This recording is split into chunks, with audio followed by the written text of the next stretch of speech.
Okay, last question. I left, but now I know he manipulates our young daughters the same way. How do I save them?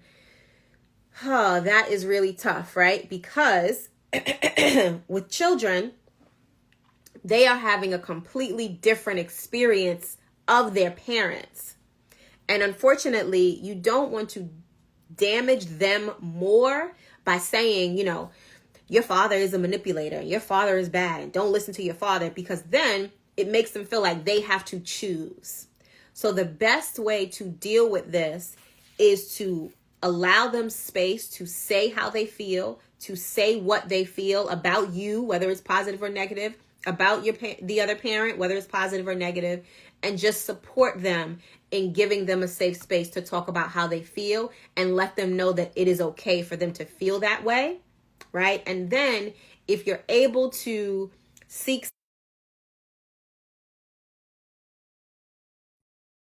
sort of counseling that is age appropriate for your child, seek that so that they have a space to talk about what's going on.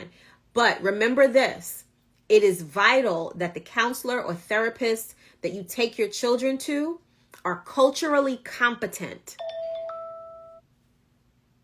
especially for brown and black children. It's important that the therapist or the psychologist or the counselor that they are seeing is culturally competent, so that when they look at that little black child or they look at that little brown child, they are not judging them from a racist, oppressive, white supremacist mentality.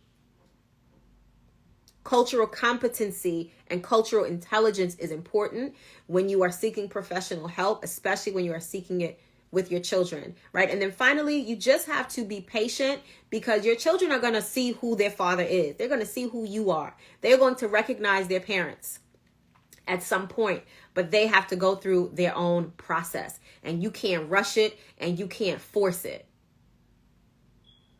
You can't say, listen, let me tell you that your father is a dickhead and is an asshole and is an abuser and a narcissist, because you need to know.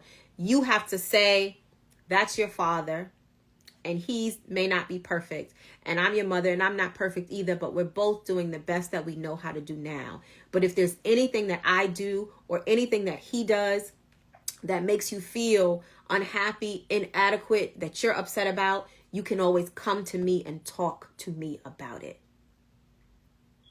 And if you recognize that they need additional support, then you look into a counselor or a psychologist or a therapist, but someone who is culturally intelligent and culturally competent.